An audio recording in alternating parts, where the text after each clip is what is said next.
네, 감사합니다. 자, 오늘 같이 나눌 말씀은 누가복음 23장 34절에서 45절까지입니다. 같이 일어서셔서 같이 봉독하겠습니다. 제가 먼저 읽고 교독하도록 하겠습니다. 마지막에는 같이 읽겠습니다.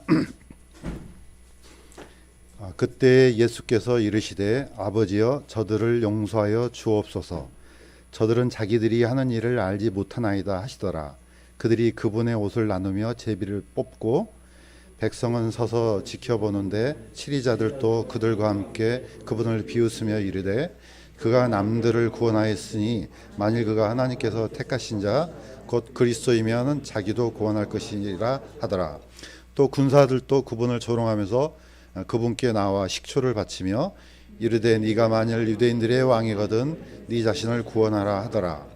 그분 위에는 그리스어와 라틴어와 히브리어로 이 사람은 유대인들의 왕이라 쓴 글도 있더라. 매달린 범죄자 중에 하나는 그분을 욕하며 이르되 네가 만일 그리스도이거든 네 자신과 우리를 구원하라 하되, 다른 하나는 대받아서 그를 꾸짖으며 이르되 네가 동일한 정죄를 받고서도 하나님을 두려워하지 아니하느냐. 우리는 우리가 행한 일에 합당한 보응을 받으니 참으로 공정하게 정죄를 받거니와 이 사람은 아무 잘못도 행하지 아니하였느니라 하고, 예수님께 이르되 주여 주께서 주의 왕국으로 들어오실 때 나를 기억하옵소서 하매, 예수님께서 그에게 이르시되 진실로 내가 내게 이르노니 오늘 네가 나와 함께 낙원에 있으리라 하시니라. 그때는 6시쯤이며 어둠이 9시까지 온 땅을 덮었더라. 같이 읽겠습니다. 또 해가 어두워지고 성전의 휘장이 한가운데가 찢어지니라. 잠시 기도드리겠습니다. 하나님 아버지, 오늘 또 귀한 주일을 또 맞아서 저희들 마음을 세상과 구별해서 주님께 올립니다. 또 아버지 하나님께서 주신 이 귀한 시간에 이 말씀을 나누고 또 하나님의 마음을 살피고자 할 때 더 큰 하나님의 은혜가 임할 수 있도록 도와주옵소서. 감사드리며 예수님의 이름으로 기도드립니다. 네. 오늘 특송도 은혜였고, 오늘 이 설교 말씀의 제목도 선물인데 사실은 은혜입니다. 저는 늘 생각하면서 성경, 즉 구약 성경에 있는 수많은 단어들, 그 단어들이 이방인들한테 좀 쉽게 전달되지 못한 그런 안타까움이 늘 있습니다. 왜냐하면 이걸 어떤 식으로 번역을 하든지 또 어떻게 최선을 다해서 한다 할지라도 그 하나님께서 주셨던 그 본질적인 의미를 다 담아낼 수가 없습니다. 이게 어떻게 보면 이제 번역의 한계이기도 한데 저는 그게 이제 늘 안타까웠습니다. 자, 사실 오늘 은혜라는 찬양을 불렀는데 사실 이게 심플하게 말해서 선물이라는 뜻입니다. 선물이라는 뜻을 이제 약간 이제 성경적인 걸로 이제 얘기하면 이제 은혜라는 말로 이제 씁니다. 그래서 같은 의미인데 이 사실 이 은혜가 이 단어가 구약 성경에 나오는 어떻게 보면은 8가지 제사 중에 그 한 단어에서 사실 시작됐다고 볼 수가 있습니다. 우리가 이거 뭐 꼭 이 시간에 이걸 다 할 필요는 없지만은 어떻게 보면은 이 단어를 이해해야지 오늘 더 깊은 하나님의 마음을 이해할 수 있게 되어서 다시 한번 살펴보도록 하겠습니다. 다시 한번 보면은 구약에 있는 제사의 종류는 물론 5가지가 있는데 방법까지 합치면 8가지가 됩니다. 제가 이제 잠깐 한번 보겠습니다. 제일 먼저 번제가 나오고요. 두 번째는 소제, 화목제, 속제제, 속건제. 그 다음에 방법에 따라서 요제, 전제, 거제 이렇게 됩니다. 이걸 좀 더 쉽게 이제 흠정역에서 번역을 했습니다. 번제는 다르게 번역할 방법이 없어서 그냥 그대로 쓰더라고요. 번제. 그 다음에 소제는 음식 업물, 화목제는 화평 업물, 속제제는 재헌물, 속건제는 범법 업물, 요제, 전제, 거제는 뭐 따로 이렇게 더 쉽게 할 말이 없어서 그냥 그대로 놔뒀습니다. 자, 사실 이런 이 낱말 하나하나가요, 엄청난 하나님께서 주시고자 하는 메시지가 다 들어있는데 이걸 어떻게 쉽게 설명할 방법이 없습니다. 다시 한번 설명하면은 번제는 영어로는 이제 번트 오퍼링이라 해서 전부 다 태워서 드리는 겁니다. 히브리어도 본래도 뜻도 올라 그러면은 전부 태워서 그 연기가 올라간다는 뜻입니다. 그러니까 다 드리는 겁니다. 소재는 이건 좀 어렵습니다. 이거는 한문도 어렵습니다. 어제 이제 우리 형제님한테 한자를 썼는데 제가 좀 잘못 썼어요. 이게 하얗다는 뜻이에요. 근데 왜 하얗느냐? 곡식을 갈아서, 죄송합니다. 이게 떨어졌습니다. 곡식을 갈아서 하얗게 만들기 때문에 소재라고 합니다. 그런데 이제 영어로는 이걸 미트 오퍼링, 그레인 오퍼링, 밀 오퍼링, 음식 업물로 번역했는데 이걸 담아내기가 힘듭니다. 어쨌든 이게 사실 이 소재가 다른 건 다 잊어먹어도 좋습니다. 이 두 번째 나오는 이 소재라는 단어가 선물이란 뜻입니다. 이걸 쫓아가야지 하나님께서 주셨던 선물이 뭔지를 좀 이해하는 데 좀 쉽습니다. 나머지 거는 뭐 나중에 개인적으로 물어보시면 더 이제 자세하게 말씀을 드리겠습니다. 자, 오늘 이 소재 중에서도 이 소재는 범위가 좀 넓죠. 곡식을 갈아서 가루를 들이는 것뿐만 아니고 가장 중요한 것은 그 곡식을 갈아서 그 간 거에다가 물로 반죽을 해가지고 빵을 만듭니다. 그런데 유대인들은 빵이라는 말을 쓰지 않습니다. 왜냐하면 빵이 없습니다. 이건 오늘날 이제 빵이라는 단어가 생겨나서 이렇게 된 거지만은 원래는 유대인들은 이것을 마짜라 그래서 완전히 바짝 구워가지고 이렇게 이제 드리는 것을 이제 이걸 마짜라 그럽니다. 자, 어쨌든 달리 방법이 없습니다. 번역이 안 됩니다. 자, 이것을 민하라 그러는데 선물이란 뜻입니다. 자, 번제하고 소제는요. 번제는 이 8가지에 있는 이 제목들은 전부 다 율법을 통해서 모세를 통해서 만들어진 제사법이기도 하지만은 번제라는 용어는 이미 어디서부터 올라갑니까? 창세기부터 나옵니다. 아벨이 드렸던 이 뭡니까? 제물. 이때부터 번제라는 용어를 쓰기 시작합니다. 그 다음에 나중에 이게 이제 율법 안에 이제 들어오죠. 자, 이 소제는 여기서부터 시작됩니다. 한번 보겠습니다. 우리가 잘 알고 있는 것처럼 이집트에서 이제 마지막 밤을 보냅니다. 유대인들이 장장 400년 동안 노예 생활하다가 이제 이 마지막 밤에 이 명령을 주십니다. 하나님께서. 제가 대신 한번 읽어보겠습니다. 너희는 양이나 염소 중에서 그것을 취하고 같은 달 14일까지 그것을 간직하였다가 저녁 때 이스라엘 회중의 전체 집회에서 그것을 잡으라. 그들은 피를 취하여 그것을 먹을 집에 양옆 기둥과 위에 문 기둥에 뿌리고 그 밤에 그 고기를 먹되 불에 구워 누룩 없는 빵과 쓴 채소와 함께 그것을 먹을지니라. 너희는 아침까지 그것 중에서 아무것도 남겨두지 말며 그것 중에서 아침까지 남은 것은 불로 태울지니라. 너희는 그것을 이렇게 먹을지니 곧 허리에 띠를 띠고 발에 신을 신고 손에 지팡이를 잡고 급히 그것을 먹을지니라. 그것은 주의 유월절이니라. 이거는 율법에서 만들어진 게 아니고 이미 이집트에서부터 시작됩니다. 중요한 것은 여기서 유월절 어린 양이죠. 양을 우리가 잘 아는 것처럼 문설주와 기둥이죠. 임방에 다 바릅니다. 그리고 그 피가 뿌려진 집만 하나님의 심판이 넘어갔다 그래서 유월절 이렇게 부릅니다. 이렇게 넘어갔다는 뜻입니다. 우리가 잘 알고 있는 것처럼 이게 실현된 게 어디입니까? 이게 결국은 나중에 예수 그리스도를 가리키는 것인지를 나중에 이제 알게 됩니다. 자, 이게 바로 역사에서는 이집트의 마지막 밤에 먹었던 식사인데 그 중에 하나가 뭡니까? 누룩 없는 빵 이렇게 나옵니다. 자, 이렇게 하면 쉽죠. 옛날 성경에는 이걸 무교병이라 하니까 이게 무슨 병인가 이렇게 생각을 하잖아요. 이게 다 한자입니다.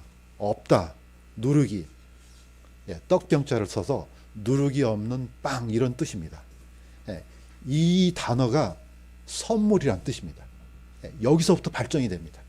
그래서 오늘 이 소재, 선물, 은혜 이 같은 단어를 가지고 쭉 한번 쫓아가 보도록 하겠습니다. 자, 그런데 이게 왜 중요하냐? 결국은 나중에 이게 바로 예수 그리스도를 가리키는 그런 용어가 되기 때문에 아주 중요한 겁니다. 자, 우리는 그냥 단순히 완성된 제품을 먹잖아요. 우리 지난 시간에 주에 만찬 했습니다. 근데 만찬이 어떻게 만들어졌는지 우리는 다 압니다. 그러나 실제로 그걸 정확하게 알고 있는 사람은 별로 없을 것 같아요. 왜냐하면 이 개념을 쫓아가려면 구약까지 올라가야 되거든요. 자, 구약 성경에서 이 누룩 없는 빵을 또 어떻게 표현했느냐? 고난의 빵이라고도 표현합니다. 왜 이게 고난의 빵이라고 했을까? 한번 보도록 하겠습니다. 자, 신명기 16장 1절에서 3절까지입니다. 이것도 제가 한번 읽겠습니다. 앞비벌, 이걸 또 다른 말로는 이사널이라 합니다. 자, 앞비벌을 준수하여 주 내 하나님께 유월절을 지키라. 앞비벌은 주 내 하나님께서 밤에 너를 이집트에서 데리고 나오셨느니라. 주 하나님께서 유월절 어린 양을 희생물로 드리되 그것과 아울러 누룩 있는 빵을 먹지 말고 이래 동안은 누룩 없는 빵 곧 고난의 빵을 그것과 아울러 먹을지니라. 이는 네가 이집트 땅에서 급히 나왔기 때문이니 이로써 내 평생 동안 네가 이집트 땅에서 나온 날을 기억할 것이니라. 자, 하나님께서는 이 절기와 또 이 먹을 양식, 이 무교병을 주면서 기억하라는 겁니다. 왜 기억하느냐?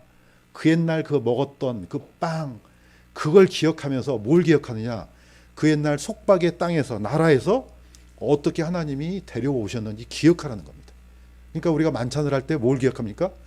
이 빵을 먹지만 단순히 먹는 음식이 아니고 이 안에 담긴 깊은 의미를 우리가 깨달으면서 먹는 겁니다. 예수 그리스도를 기억하면서 먹는 겁니다. 자, 그런데 아까 말했던 것처럼 이 누룩 없는 빵을 고난의 빵이라고 얘기하지 않습니까? 잠시 한번 생각을 해보시면은 우리는 그냥 딱 둥그런 이 빵을 딱 먹으면은 그 먹는 순간만 기억하지 그 이 빵이 어떻게 만들어지는지 기억을 못합니다.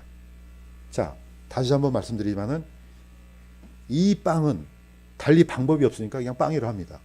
이 빵은 아무것도 넣지 않습니다. 원래 두 종류가 있는데 보리로 만든 빵하고 밀로 만든 빵이 있습니다. 이스라엘에서는 유월절 이때 먹었던 빵은 보리로 만든 빵입니다. 왜냐하면 그때는 보리가 나니까. 나중에 오순절이 지나서야 이제 밀이 나옵니다. 그래서 진짜는 보리로 만듭니다. 맛이 하나도 없습니다. 그냥 물하고 섞어서 이렇게 반죽을 해서 어떻게 합니까? 불에다 구워서 그냥 꺼내 넣는 거. 바로 이제 오른쪽에 나온 이 그림에 이게 마짜라고 하는 바로 무교병입니다. 예. 자, 기억해야 되는 것은 이 빵이 만들어진 과정입니다. 예. 엄청난 불에 달궈져서 사람이 먹을 수 있는 제품으로 나오는 게 이게 고난의 빵입니다. 예. 물론 이스라엘 역사 가운데서 그들이 먹었던 이 과정을 생각해보면 고난이 아닐 수가 없죠. 장장 400년 동안 그 하룻밤 지나면 나와야 되는데 얼마나 이 뭡니까 떨리고 두려웠겠습니까? 그날 저녁에 이제 하나님께서 마지막 심판을 이집트에 보내는데, 예. 그러나 피가 발라진 그 집에서는 아주 하나님께서 피가 발라진 이 집에서는 심판을 내리지 않겠다는 약속의 말씀을 듣고 평안하게 먹었을 것입니다. 자, 어떻게 보면 이것도 이스라엘 백성들한테는 고통이 끝나는 마지막 밤이기 때문에 고난의 빵이라고 해도 의미는 됩니다. 그러나 오늘 포커스는 이 빵에다가 아마 맞춰보겠습니다. 자, 나중에는 이 빵이 어떻게 이제 제정이 됩니까? 우리가 잘 알고 있는, 예, 사실 하나님의 선물이 됩니다. 자, 장장 그 오래전에 이스라엘 백성들이 애굽에서 나왔을 때 그 마지막 밤을 기억하면서 이제 예수님께서 참으로 이 땅에 오셔가지고 마지막 밤을 또 보내십니다. 자, 그때가 바로 유월절입니다. 예수님께서 그날 저녁에 이제 유월절 이스라엘 절기에 있는 그 유월절을 지키면서 이렇게 얘기하십니다. 그분께서 빵을 집으사 감사를 드리시고 그것을 떼어 그들에게 주시며 이르되 이것은 너희를 위하여 준 내 몸이라 이렇게 합니다. 이게 민하입니다. 민하. 선물이다. 예. 나를 기억하여 이것을 행하라 하시고 저녁 식사 뒤에 잔도 그와 같이 하여 이르되 이 잔은 너희를 위하여 흘린 나의 피로 세우는 새 상속 언약이다. 자, 저녁 식사 뒤에 그러니까 식사 다 끝나고 이렇게 잔을 마시다 이 뜻이 아니고 이거 먹자마자 바로 잔을 먹습니다. 그래서 빵과 잔을 먹을 때마다 예수님을 기억하죠. 그런데 예수님께서 이 마지막 밤에 만드셨던 이 주님의 만찬은 어디서 가져온 겁니까? 출애굽 마지막 밤에 갖고 온 겁니다. 이스라엘 백성들이 그날 마지막에 먹었던 그것을 예수님한테 가져와서 이제 이것은 내 몸이라 이렇게 하십니다. 자, 고린도전서에서는 이 빵을 이렇게 얘기를 합니다. 이것은 너희를 위하여 찢긴 내 몸이니 이렇게 합니다. 나를 기억하여 이것을 행하라. 그래서 브레이크라는 단어를 쓰죠. 이 빵이 와자작 부서집니다. 순서가 매우 중요합니다. 빵을 부셔뜨려서 그걸 먹고 난 다음에 잔을 마십니다. 이거는 그대로 예수 그리스도의 십자가를 그대로 기억나게 합니다. 예. 예수님께서 십자가에 못 박히기 전에 이미 어디서 채찍을 맞습니까? 이미 뭡니까? 빌라도 법정에서, 또 헤롯 앞에서, 다시 또 빌라도 앞에서 모진 고통을 당합니다. 예. 이미 그때부터 다 찢겨진 겁니다. 예. 십자가에 못 박혔을 당시 때는 거의 다 죽어가시는 그 지경이 된 겁니다. 그러니까 이미 몸이 다 부셔진 겁니다. 자, 우리는 그냥 만찬할 때 그냥 이미 갈라놓은 그런 빵을 먹지 않습니까? 이미 누군가가 부셔뜨려 놓은 거죠. 이걸 기억하라는 겁니다. 몸이 완전히 부서진 겁니다. 이거는 찢겨진, 찢어진, 찢긴 내 몸이다. 이것을 기억하라. 이스라엘 백성들은 이걸 기억할 수가 있습니까? 저는 오늘날 이 이스라엘을 보면은, 야, 참 너무나 답답하구나. 지금 자신들이 그 수천 년 동안 이 유월절을 지키면서도 이 의미를 전혀 모릅니다. 한번 보시면 아시겠지만 얼마나 성대하게 지키는지 모릅니다. 아주 철저합니다. 그들은 그 옛날 모세 시대부터 지켜왔던 이 유월절을 지키지만은 아무것도 기억하지 못합니다. 이거야말로 너무 불행한 거 아니겠습니까? 자기가 지금 하고 있는데 이 의미를 전혀 모르는 겁니다. 지금 엄청난 선물을 받았는데 이게 선물인지 모르는 겁니다. 저는 돌이켜보면서 오늘 사실 지난 시간에 이 특송 준비할 때 이걸 특송을 들으면서, 야, 오늘 어떻게 보면 거기서 약간 힌트를 얻었습니다. 인사이트를 얻었습니다. 야, 그렇구나. 돌아보니까 하나님의 선물이 아닌 것이 없구나. 지금 이 순간까지 내가 살아있고 내가 건강하게 걸어다니고 먹고 마시고 이렇게 따뜻하게 교회당에서 뭡니까, 이 건물 안에서 예배드리고 있고, 야, 다 하나님의 선물이구나 생각이 들었습니다. 저는 아마 옛날을 기억하면서 다 아마 생각이 들 겁니다. 혹시 평생 동안 살면서 가장 기억나는 선물이 뭔가 혹시 다 떠올릴 수 있을 겁니다. 그러나 이것보다 더 큰 선물은 없을 것입니다. 바로 예수 그리스도의 몸입니다. 유대인들은 얼마나 이것을 기가 막히게 지키는지 모릅니다. 그냥 여기다가 덧붙여가지고 아주 그냥 뭐 법을 더 만들어서 이렇게 해서 구워내서 이렇게 먹습니다. 자, 이 빵의 이름이 마짜입니다. 마짜인데 이 유대인들은 이 마짜를 3겹을 만듭니다. 3겹을 만들어서 가운데 마짜를 부러뜨립니다. 부러뜨리고 큰 것을 숨겨 놓습니다. 숨겨놔서 아이들한테 찾으라고 합니다. 바로 이 쪼개진 그 마짜의 큰 부분을 아피코만이라고 합니다. 물론 이제 현대어로는 후식이란 뜻인데 남겨졌다는 뜻입니다. 그런데 기가 막히게 이 마짜라는 단어가 명사로는 바로 이 무교병이지만은 동사로 쓰이면은 찾는다는 뜻입니다. 찾으랍니다. 그래서 이 사람들도 이걸 찾으러 다닙니다. 마지막 하나의 부서진 이 조각을. 그 아이들이 찾으면 선물도 주고 합니다. 자, 유대인들 중에서 메시아닉주라고 있습니다. 예수님을 믿는 유대인들이 있습니다. 자, 자기네 나라의 풍습을, 절기를 쭉 지켜오면서 나중에 진짜 메시아를 믿고 거듭난 사람이 있습니다. 그래서 유대 크리스찬에서 메시아닉 주 이렇게 부릅니다. 이 사람들이 나중에 깨닫습니다. 아뿔싸, 이게 바로 예수 그리스도구나. 이 빵의 의미가 가운데 부러뜨리잖아요. 유대인들은 이 빵을, 3개의 빵을 아브라함과 이삭과 야곱으로만 생각합니다. 나중에 이삭이 나중에 누구의 예표가 됩니까? 예수 그리스도의 예표가 됩니다. 왜냐하면 아브라함이 아들 이삭을 모리아산에다 바치잖아요. 자, 쭉 훑어보니까 아뿔싸, 이분이 바로 그리스도였구나. 이분의 몸이 이렇게 부서졌구나. 지금도 이것을 찾고 있지만은 찾을 수가 없습니다. 그래서 이 단어 자체가 왜 찾는다는 말이 됐을까? 유대인들은 아무리 이것을 찾으려도 찾을 수가 없습니다. 왜냐? 눈이 감겨 있습니다. 사도 바울도 얘기했던 것처럼 베일이 가려져 있다 그러지 않습니까? 여전히 가려져 있는 겁니다. 그렇지만 놀랍게도 우리는 이 엄청난 진실을, 이 진리를 볼 수 있는 눈을 가졌습니다. 이거는 하나님의 놀라운 은혜입니다. 우리 이방인들이 이걸 어찌 알겠습니까? 뭐 우리 조상 중에 누가 이런 풍습을 지킨 적이 있습니까? 절기를? 아무도 없습니다. 그냥 얼떨결에 가다가 그냥 덜컥 무슨 하늘에서 무슨 돈뭉치가 떨어진 것처럼 이렇게 덜컥 선물을 얻은 겁니다. 이걸 기억하자는 겁니다. 왜 우리가 어떤 방식으로 이 구원을 얻게 됐고 하나님의 자녀가 됐는지 한번 기억을 해보자는 겁니다. 자, 오늘 읽었던 말씀 어렵지 않죠? 마지막 그 유월절 하루 기간에 일어났던 마지막 장면입니다. 유대인들은 하루 자체가 해가 질 때부터 시작해서 그 다음날 해가 질 때까지입니다. 그러니까 그게 하루입니다. 우리는 이틀이 되지만 유대인들은 여전히 하루입니다. 예수님께서 돌아가신 날은 유월절입니다. 그날은 여전히 14일입니다. 밤부터 시작해서 다음날 해질 때까지가 여전히 유월절입니다. 자, 그날 하루에 엄청난 일이 벌어졌습니다.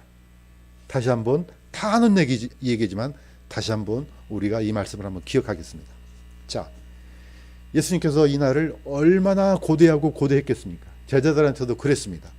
이날 이 만찬을 너희들과 함께 먹기를 원하고 원하였노라. 예. 왜냐하면 마지막이거든요. 자, 드디어 이제 세팅이 다 됐습니다. 아마 밤 6시에서 한 9시경이 되지 않았을까 생각이 듭니다. 물론 시간대는 정확한 건 모르지만 대충 이런 이제 시간대의 흐름을 잡았습니다. 자, 사도들이 이제 먹습니다. 예. 자, 맛자를 부셔뜨려서 먹고 또 잔도 같이 먹습니다. 자, 이렇게 해서 이제 만찬이 끝납니다. 그러면서 이때 예수님께서 주님의 만찬을 제정하십니다. 그래서 우리가 이제 교회가 이걸 그대로 본받아서 이때 주님께서 제정하신 만찬을 우리도 지금 생각하고 있습니다. 그래서 늘 그날을 기억합니다. 자, 그날 하루, 6월절 그날 예수님은 만찬이 끝나자 올리브산 겟세마네 동산으로 가서 기도하십니다. 아마 밤 10시에서 12시경쯤 되지 않았나. 예.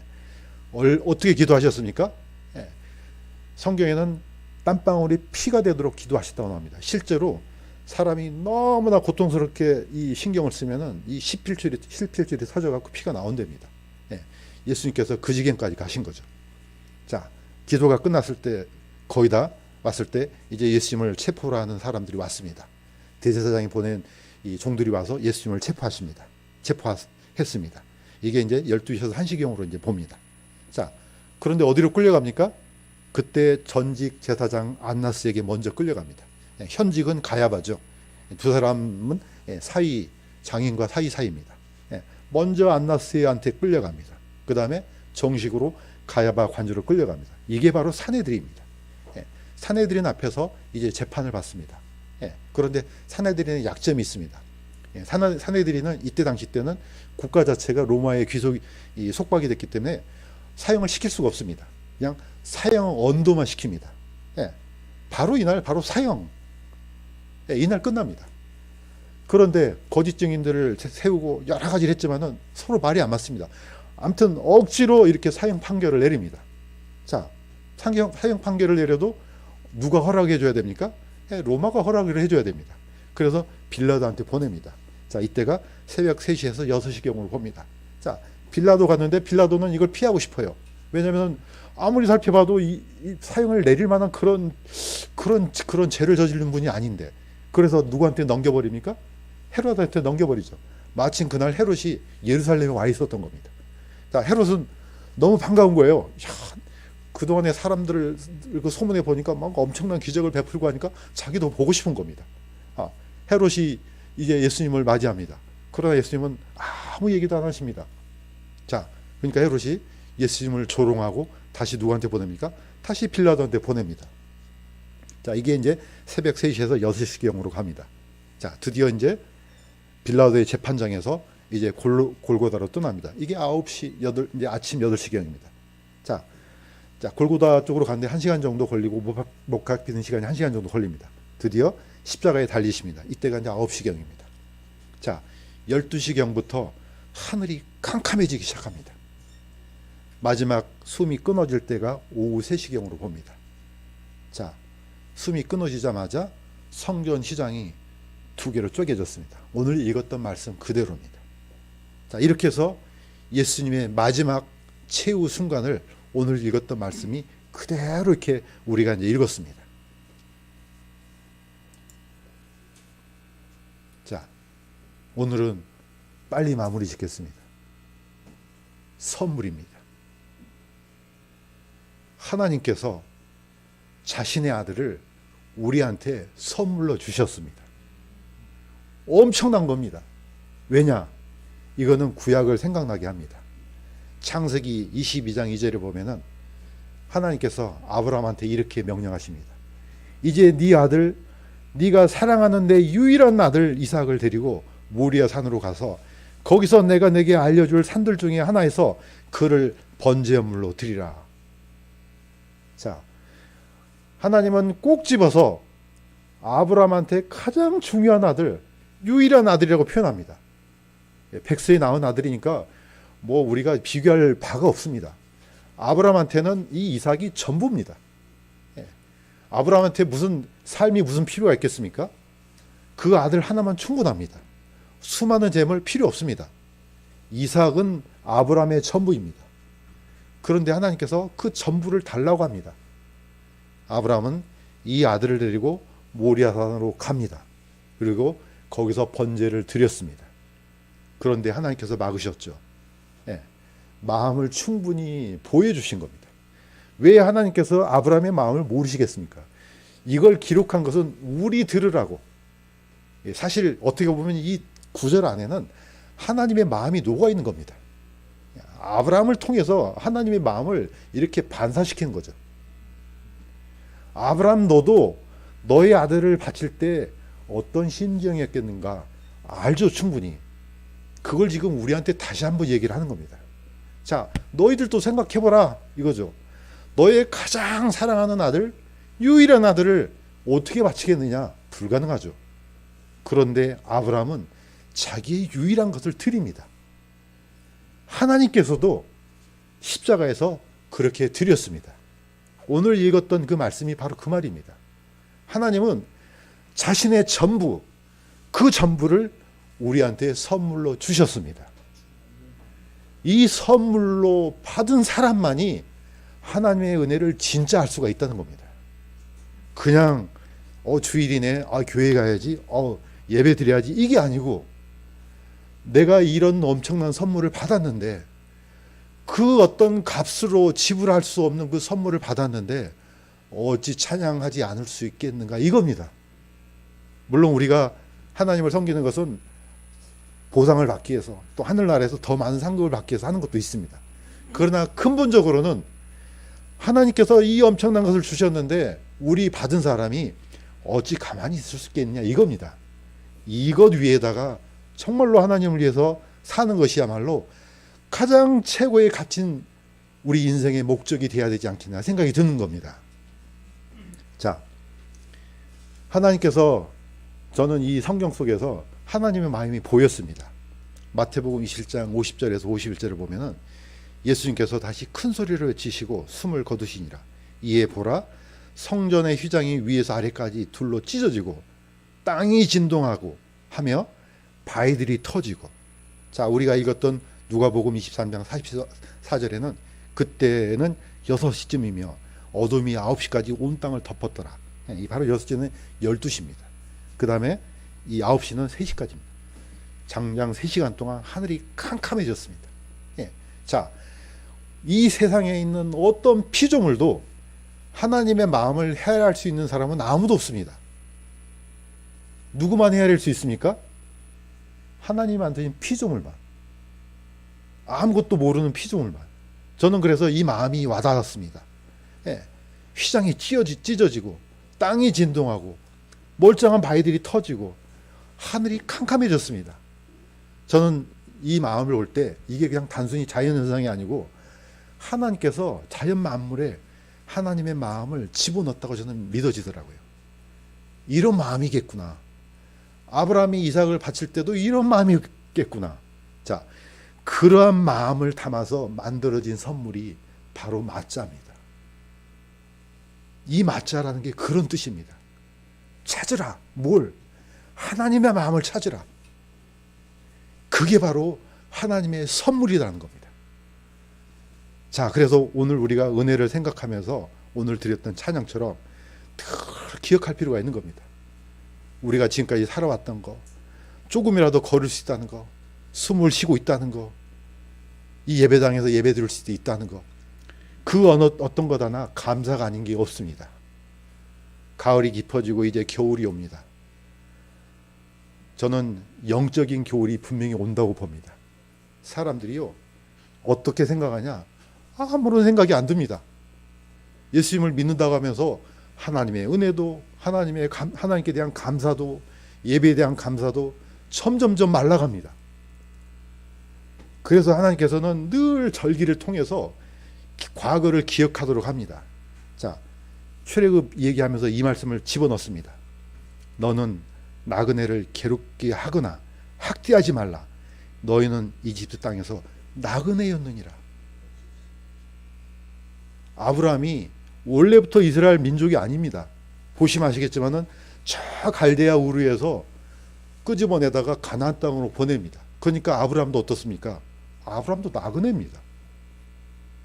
본래부터 나그네였습니다. 아브라함은 죽을 때까지 나그네로 살다가 나그네로 죽습니다. 물론 하나님께서는 아브라함한테 모든 복을 주시고 땅도 주시고 다 주셨지만은 아브라함은 철저하게 나그네로 살다가 나그네로 죽습니다. 이걸 잊지 말라는 겁니다. 아브라함의 후손들은 나중에 이집트로 갑니다. 나중에 거기서 불어나서 약 200만 명이 출애굽하잖아요. 하나님은 계속해서 반복합니다. 너희는 이집트 땅에서 나그네였느니라. 잊지 말라는 겁니다. 자, 그래서 아브라함은 더 나은 본향을 찾아갔다 이렇게 합니다. 만약에 진짜 눈에 보이는 본향 찾아갔으면 갈대아 우르로 돌아갔을 겁니다. 그러나 가지 않았습니다. 왜냐? 거기는 본향이 아닙니다. 더 나은 본향은 어디입니까? 하늘에 있는 하나님이 계신 곳, 그게 진짜 본향이라는 겁니다. 자, 에베소서 2장 11절에 에베소 교회에게 사도 바울이 이렇게 명령합니다. 그러므로 기억하라. 너희는 지나간 때에 육체로는 이방인이요 무할례자들이라 불리던 자들이니라. 다시 말해서 우리는 어마어마한 복을 얻었습니다. 선물을 얻었습니다. 그러나 늘 이건 잊어먹으면 안 된다는 겁니다. 우리는 하나님의 자녀가 되어 있습니다. 이거는 이스라엘 백성들을 얻지 못하는 복이에요. 그러나 본래 너희는 그 옛날에 이방인이었다 이겁니다. 자, 이것 제가 한 번 더 읽고 마무리하겠습니다. 그러므로 기억하라. 한 번 다시 읽겠습니다. 그러므로 기억하라. 너희는 지나간 때에 육체로는 이방인이요 무할례자들이라 불리던 자들이니라. 우리가 이 말씀을 늘 기억하면서 하나님으로서 받았던 이 선물이 어떤 선물인지 기억하면서 날마다 하나님께 감사하고 날마다 또 감사하고 그 은혜를 잊지 않으면서 주님을 찬양하다가 주님께서 다시 오시는 날 주님을 맞이하기를 주님의 이름으로 간구드립니다. 기도하겠습니다. 하나님 아버지,